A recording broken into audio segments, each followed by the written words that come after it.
volatility comes in Bitcoin from a relatively thin float and a lot of speculation fueled by mostly a lot of media. But what is...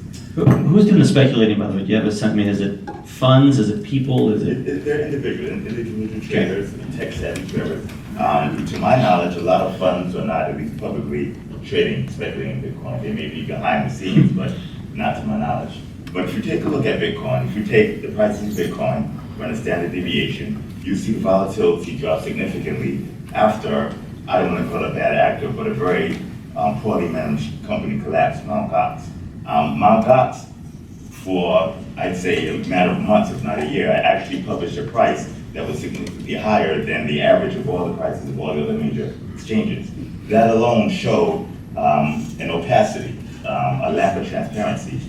If Mt. Gox is selling Bitcoin or pricing Bitcoin at $700 and the European exchanges and other US exchanges are pricing at $600, you have a lot of people coming in for an attempted arbitrage.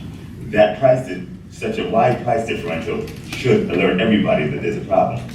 There's no free lunch. As it turned out, there was a significant problem with Mt. Gox. That problem was, according to the media, Bitcoin related, and it wasn't Bitcoin related. Mt. Gox's problem was poor management execution. They took companies that went out of business, went bankrupt. But after that happened, the standard deviation of Bitcoin fell significantly. Over the last few weeks, Bitcoin, if I'm not mistaken, I haven't checked it, just using my nodding calculator, has less volatility than euro. Take the liberty of printing it out. Okay. Oh, well, it's not compared against the euro, but when I did check, I ran standard deviation of the euro and Bitcoin is actually slightly less than euro. Now, that doesn't really mean anything because Bitcoin is also a very, very new product. But all new currencies tend to have rough spots. If you take the US dollar, which is now the global reserve currency, the precursor to the US dollar was the continental note. That was so volatile that 2 years after it was announced, it was then retired by the US government at less than 1% of par. Okay, and the next currency was the actual dollar. So if the continental note, the precursor of the US dollar, can have such a poor store of value and volatility over a couple of years, well, Bitcoin is not that big a deal. Bitcoin is actually maturing very quickly. And the science behind it enables new capabilities, new businesses that didn't exist before. The reason it didn't exist is because they simply weren't possible. Think of intercontinental flight, before a plane was invented. It was never thought of to go from one continent to another within a matter of hours. When it took weeks or months and several people died or a portion of the crew died. So Bitcoin is a same significant step ahead in terms of capabilities. Now, if only the smart people could come up, and they are, and discover what these new business models are, then I think you'd see a whole new world. I'm very excited personally to see them just running on. I mean, one of the big questions we have at Greycroft is when will major financial institutions, I saw JP Morgan's in the room, those kinds of folks start to embrace Bitcoin, alternative currencies, digital money transfer through these alternative currencies, or platforms like Ripple. Is that going to happen anytime soon? Any thoughts on that from the panel? Did you say that JP Morgan is going to start accepting Bitcoin? Quote me on that. Please don't tweet that. JP Morgan here, just like it's yes. Okay. Well, I have an opinion on it. If you think of AOL, America Online. America Online, when it got started, when I first found out about it in 1992 or so, I actually used it. I was a customer. What America Online tried to do with the advent of the open internet and the World Wide Web is they tried to compete against this innovation, against this new protocol and the things that could be put on top of it. Instead of embracing the internet, right, like a company such as Google did, they tried to compete. Fast forward 20 years now, and you see the difference. The internet, a lot of people compare the internet to Bitcoin, and I think it's a valid comparison. If the banks attempt to compete against the cryptocurrency science versus embracing it, I think they'll go the way of AOL. They'll go the way of the media companies who, back in the 90s, called innovation taking a picture of the front page of the newspaper and putting it on the website. If anybody used the web back then, a lot of newspapers actually did that and called it innovation. And then fast forward, you have companies who actually embrace the technology. Then you have the YouTubes, you have the Twitters, you have the Facebooks. So this is a big opportunity for the banks. And the opportunity is to embrace the technology. Or this is an opportunity for the banks to go the way of the dinosaur, or the AOL. You know, AOL executives being one. I mentioned we're working on this exchange in collaboration with a number of banks.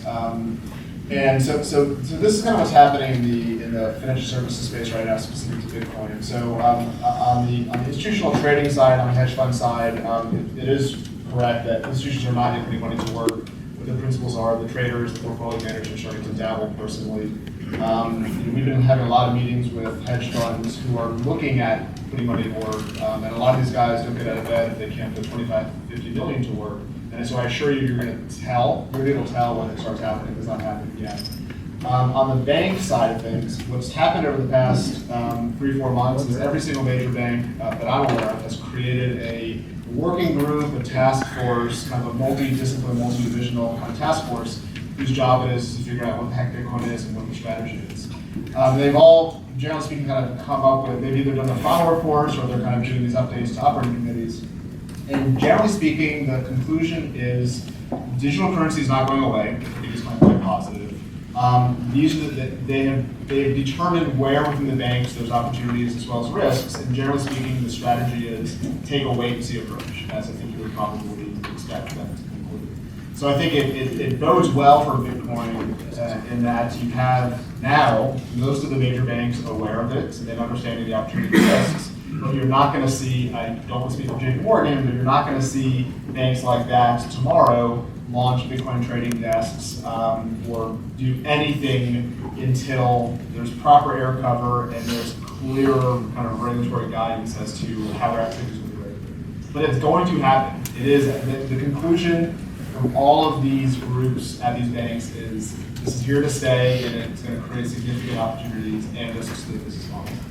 I think to Barry's earlier point too, when we think about the Bitcoin boom bust cycle, we've just come off 10x over a very short period of time.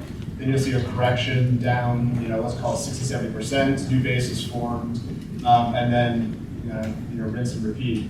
And I think if you look at the price over the past 3-4 months, it's kind of demonstrating that perhaps kind of getting ready for another one of these bubbles. I think these bubbles are going to continue happening.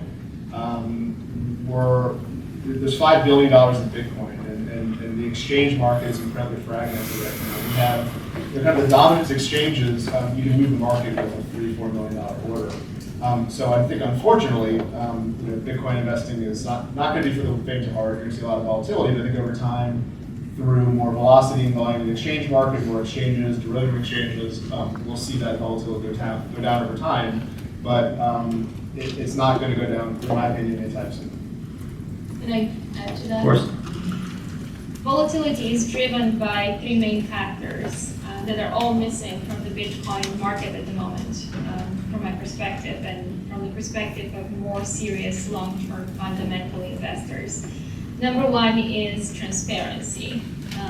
Number 2 is liquidity. And number 3 is regulatory governance. All of those are largely non-existent and big problems that cryptocurrency is trying to solve over time. And you see that some of those startup businesses here are focused on solving those problems. Until those problems are solved, I would expect to see tremendous volatility in the Bitcoin market. I don't know if you agree very with that or not. From a long-term perspective, though, and when I mean long-term, it's hard to say. I think that there is a tremendous movement from a established understanding of how we store value in the modern world to how we're going to store and trade currencies in the future. And I think the fundamental shift is as big as when we moved from using gold and silver to trade and exchange value to country-specific currencies. That was a big shift and almost unthought of. Currently, the same thing is happening in the Bitcoin and cryptocurrency. If you think about it today, when you pay with US denominated currency. From a long-term perspective, you don't necessarily have to be attached to a country. You don't necessarily have to be attached to the notion of country-specific currency, the digital currency, and the notion of how you store value across borders, across institutions, could change towards what Bitcoin is currently offering. But that is a very incredibly long-term perspective, and I would see a lot of volatilities and a lot of companies come and go and die before someone figures it out how to do it well. Reggie, yeah. From my perspective,